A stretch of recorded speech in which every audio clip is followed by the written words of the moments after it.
تانية زي ما حضراتكم عارفين بيبقى ليها علاقة بالكمبيوتر والإنترنت، إنما النهاردة هنتكلم عن الكمبيوتر وتكويناته. إزاي الكمبيوتر بتاعنا يتكون ويكون زي ما نقول مفيد جدا، ونقدر ما يكون زي ما نقول كده متوافق كل المكونات اللي فيه، علشان في النهاية يبقى الكمبيوتر بتاعي ما فيهوش أي مشاكل. أقدر إن أنا ألعب عليه جيمز وكل الجيمز يشتغل عليه، لان في ناس كتير بتبقى مهتميه بالموضوع ده. اقدر ان انا اخش على المواقع بشكل جيد وسرعه جيده جدا. في ناس بتهتم بالانترنت والامور المختلفه. ازاي ان انا يقدر ان من خلال الكمبيوتر بتاعي ان انا لو عايز اشتغل عليه مونتاج في بعض البرامج البسيطه او الفوتوشوب او خلافه، ازاي يبقى في سرعه وتنفيذ للاوردر اللي انا بديهوله. كل الامور دي هنعرفها مع ضيف اللي بيشرف النهارده في الاستوديو، رامي اسحاق عزيز، استشاري نظم معلومات. اهلا وسهلا بيك يا رامي، شرفني منورني. واحنا دايما من خلال الفقره الخاصه بالكمبيوتر والانترنت بنبقى مهتمين جدا ان احنا نوصل المعلومه والرساله. يمكن الموضوع ده احنا اتكلمنا فيه قبل كده، لكن مش كل الناس بتشوفنا كل مره، في ناس بتشوفنا بشكل مختلف، وفي ابديت وفي جديد في عالم الكمبيوتر طبعا. انما انا عشان اكون الكمبيوتر بتاعي محتاج يتكون من ايه وايه؟ تمام. هو في البدايه لازم تبقى حضرتك متعارف هو ايه اجزاء مكونات الكمبيوتر بالظبط، عشان تعرف ان انت لو هتختار ايتم معين او حاجه معينه ما هو مناسب بالنسبه لك، وهو مناسب برضك للسعر على حسب الحاله الماديه، سواء تمام في استخدام منزلي او في استخدام العملي يعني. تمام. دي بتبقى في البدايه يعني جزئيه الفلوس وجزئيه الامكانيات. بالظبط. لازم تحاول تتعرف على الايتم نفسها. تمام. ايه هي يعني ايه هي اشكالها، مكوناتها، الامكانيات الداخليه، مدى قوتها، هل دي ينفع استخدمها مثلا في مكان مغلق، هل دي محتاجه مكان اوبن شويه. لو انا مثلا بشتغل في صحراء هيختلف طبعا اختلاف جذري غير لو بشتغل في بيت. طب لو بشتغل في بيت هل يعني الشغل اللي بعمله ده شغل منزلي مثلا مجرد بلعب جيمز او في الصحراء هيجيبوا كمبيوتر ولا اللابتوب دلوقتي؟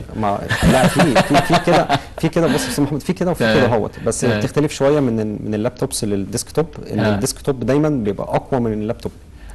اللابتوب بتبقى دايما وظيفته الانتقال، دي بتبقى اهم عامل ليه. بالظبط. والاغلبيه اللي بيحصل عليها ابلكيشن، ما يعني مش معنى كده ان احنا نقول ان اللابتوبس ما فيهمش امكانيات عاليه، لا فيها امكانيات عاليه كويسه جدا. تمام. بس الديسكتوب المركزي او السيرفرز المركزي بيبقى اقوى تركيز عليه. جميل. طيب المكون من جوه بقى تكوينه ايه؟ هقول لحضرتك والتكوينات دي ليها فروق كمان، عشان الناس ما تبداش يعني تتلخبط وهي مثلا بتشتري او ان هي بتعمل الحاجات بتاعه الكمبيوتر بتاعتها تجيب ايتم مش مناسب بالنسبه لها.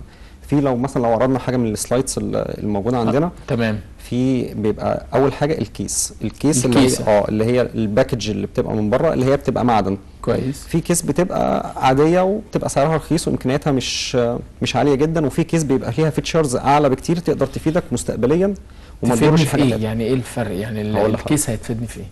اهم حاجه في الكيسه المعدن المكون منها طبعا، عشان يعني رقم واحد درجه الحراره ديت بتسبب مشاكل كتيره للكمبيوتر. بيبقى في كيسات مخصصه ان هي بيبقى فيها عدد من الفانات معينه، بحيث ان هي بتعمل حاجه اسمها دايناميك اير. الدايناميك اير دوت بياخد الهواء الموجود جوه الجهاز، لان طبعا بيبقى في حراره عاليه جدا جوه الجهاز، ويبتدي ان هو يطلعها بره ويدخل لها هواء تاني بارد. بالظبط كده اهو. فيعمل حاجه دايناميك اير. مش ده من خلال المروحه نفسها؟ بس يعني في كيسات ما فيهاش مروحه خالص، في كيسات بقى فيها 7 مراوح، 3 4 يعني على حسب كل كيس. بالظبط. وده بيحافظ على عمر الكمبيوتر كمان. يعني هل معنى كده ان لما بتزيد عدد المراوح ده بيبقى مفيد؟ طبعا. طيب. بس ليها تنظيم معين، يعني مش كلها تضخ ومش كلها تفرغ الهواء. تمام. في جزء بيضخ، في جزء بيفرغ، في جزء تركيز على حاجات معينه في الجهاز بتبقى درجه حرارتها اعلى بكتير. تمام. دي اول الكيسه. في حاجه اسمها البروسيسور. البروسيسور ده هو المخ المتحرك في الجهاز نفسه. بالظبط. ده عبقرينه الجهاز نفسه كله. البروسيسور ده منقسمين في العالم هم كلهم لنوعين ما لهمش ثالث، اللي هو المعروف متعارف عليه الانتل والاي ام دي. طبعا كل واحد بيختار الامكانيات حسب شغله. يعني ما ينفعش اجيب مثلا بروسيسور عالي قوي وانا شغلي ضعيف، يبقى كده بوست ماني. تمام. طيب الافضل ايه بالنسبه للمواطن العادي؟ بالنسبه للمواطن العادي يعتبر الاي ام دي بالنسبه للجزء اللي هم بيشتغلوا في حاجات البروجرامنج شويه. لكن بالنسبه للاستخدامات العاديه مثلا بتستخدم انترنت او بتستخدم حاجات مثلا بسيطه او كده، ممكن تبتدي تستخدم الحاجات اللي هي من اول الكور اي في الانتل مثلا تبقى مناسبه بالنسبه لك. بس اكيد في فرق اسعار. في فرق اسعار بس تفاوت بسيط. كل بروسيسور بيبقى يعني حضرتك تلاقي البروسيسور بيبقى 2.2 2.4 2.6 كل ما يعلى الرقم بتاعه، بس على حسب اسم التكنولوجيا بتاعته. يعني كور اي غير كور ديو مثلا، دي تكنولوجيا، اسم تكنولوجيا واسم تكنولوجيا تاني خالص. بس الوظيفه واحده ولا مختلفه؟ الوظيفه واحده، بس بتفرق بقى في الحاجه الثالثه اللي احنا هنقول عليها دلوقتي، اللي هي المذر بورد.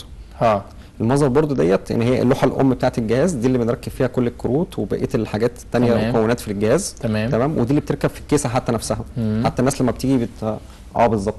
يعني ده منظر لثلاثه مذر بورد، المذر بورد القديمه والمذر بورد الحديثه دلوقتي والمذر بورد للسيرفر. المذر بورد للسيرفر هنلاقيها مختلفه شويه، بتشيل لغايه مثلا 128 جيجا رام.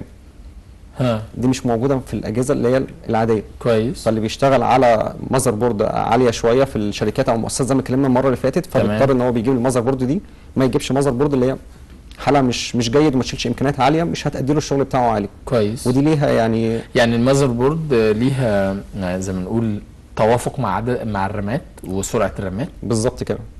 لازم تتوافق معاها. بالظبط. لو حضرتك مثلا عايز مثلا تجيب مذر بورد وبروسيسور الحاجات العاليه، ما ينفعش تركب عليها رامات انواع قديمه شويه. تمام. في برضو انواع من الرامات برضو بيقولوا الرامات عامله زي الطماطم.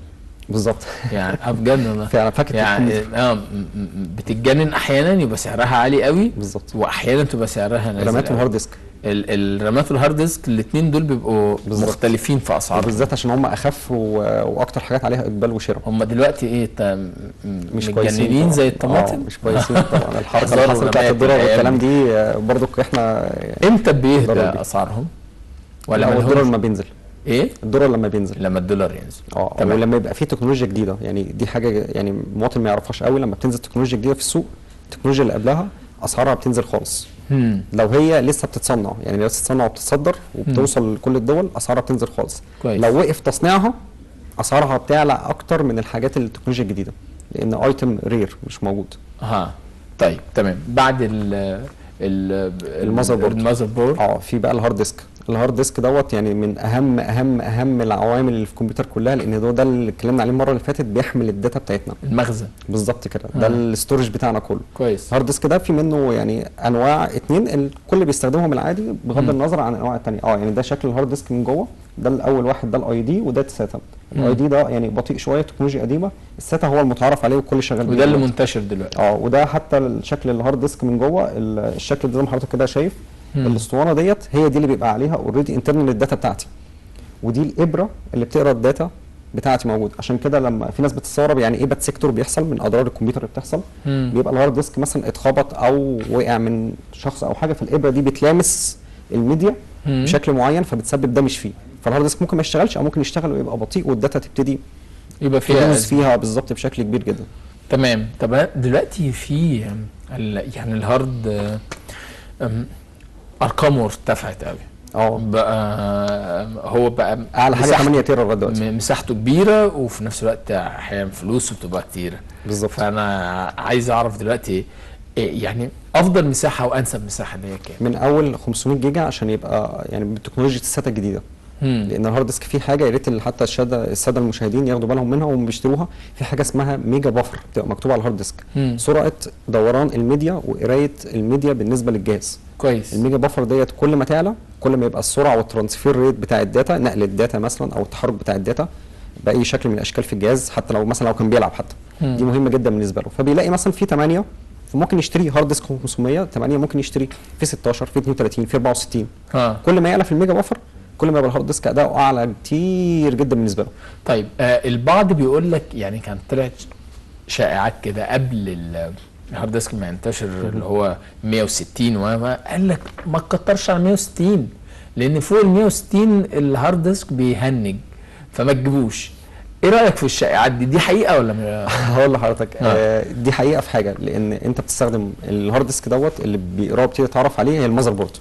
طب فانت بتستخدم مذر بورد قديمه وبتحط عليها تكنولوجيا جديده.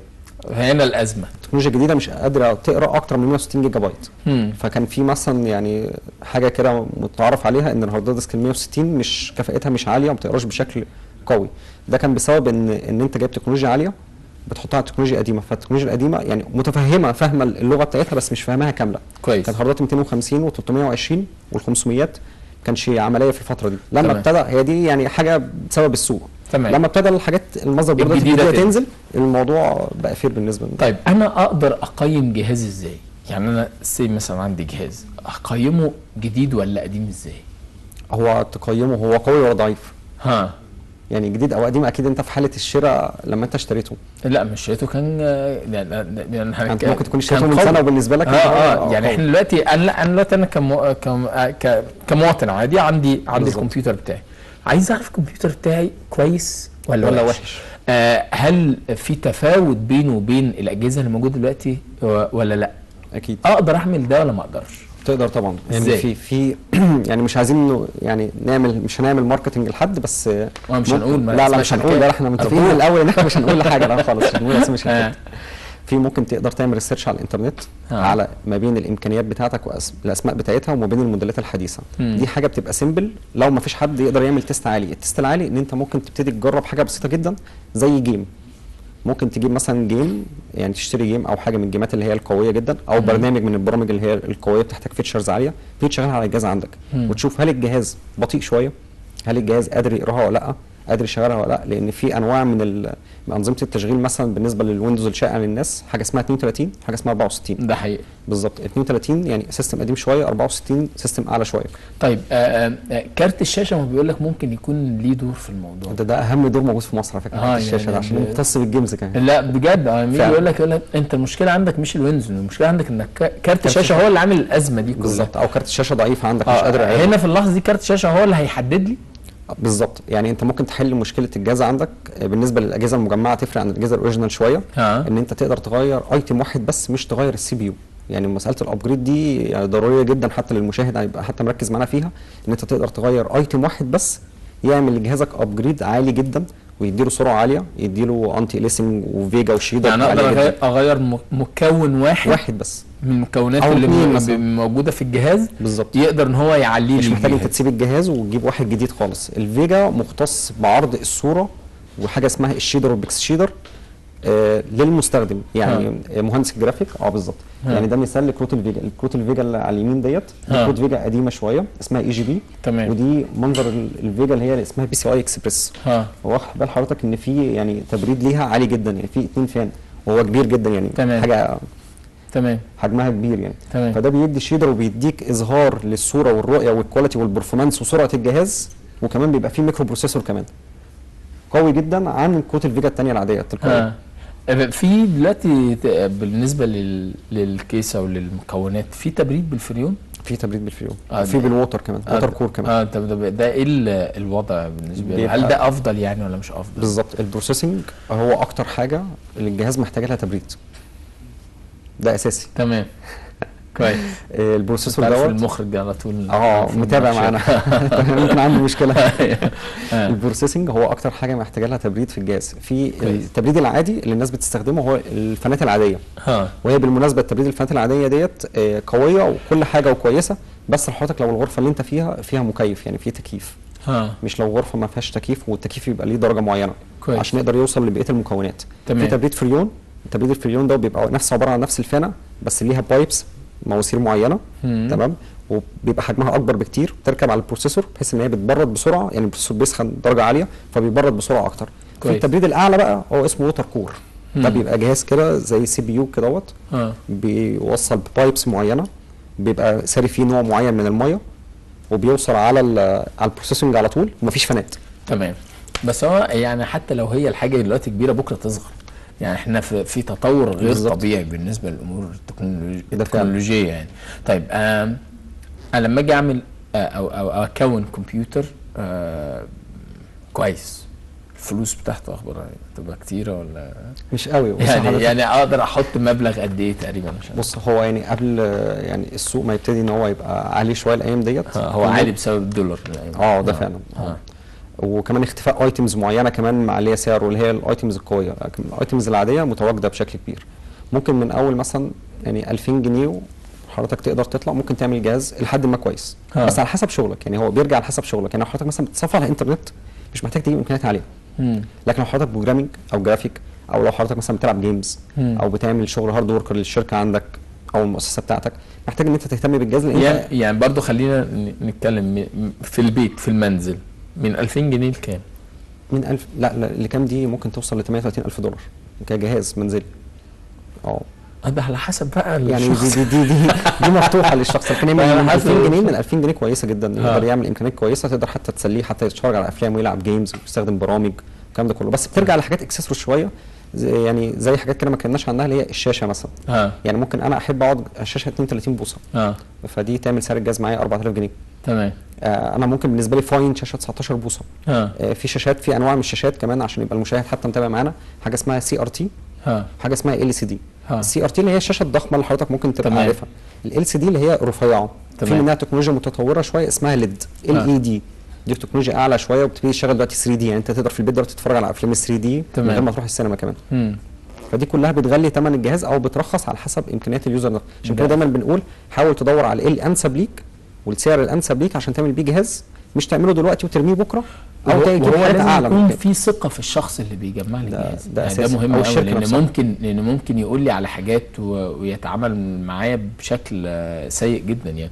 طيب النصايح اللي نقولها للشباب النهارده في نهايه اللقاء بشكل عام. في نهايه اللقاء يعني هنقول نصيحتين. خلي بالك من 2 ضرر للكمبيوتر الخاص بيك، درجه الحراره والكهرباء. زياده او ارتفاع الكهرباء دي بتعمل سوء جدا للكمبيوتر، واحيانا بتحرق بعض القطع، فيا ريت تهتم بالباور سبلاي والمكونات بتاعه الباور سبلاي. درجه الحراره حاول تخلي الكمبيوتر دايما في اكتر مكان بارد، لان التكنولوجيا دي مش متصنعه لينا. ويا ريت لو بقيه الناس تقدر تاخد كورسات او تقدر تقرا شويه عن النولج عن الهاردوير، تعمل سيرش عنه في جوجل، هيلاقي فيه معلومات كتيره وفيره عن الموضوع ده. تمام. رامي اسحاق عزيز، استشاري نظم معلومات، بشكرك جدا على وجودك يا رامي، بنستفيد منك دايما. شكرا لك. شبابنا مشاهدينا في كل مكان، زي ما عودناكم يوم الجمعه تناولنا الاحداث اللي حصلت الاسبوع الماضي، بالاضافه الى فقرتنا الخاصه بالكمبيوتر والانترنت. ويمكن النهارده قلنا ازاي نبقى عندنا خلفيه بتجميع الجهاز، لكن في نفس الوقت لو حضراتكم عايزين تتفاعلوا معنا اكتر، احنا معاكم من خلال جروبنا على الفيسبوك او من خلال الاتصالات التليفونيه. شكرا ليكم، ما تنسوش مواعيد البرنامج جمعه سبت حد اثنين من الساعه 5 للساعه 6، والاعاده من 2 ل 3 صباحا. بقول كل سنه المشاهدين السلام عليكم.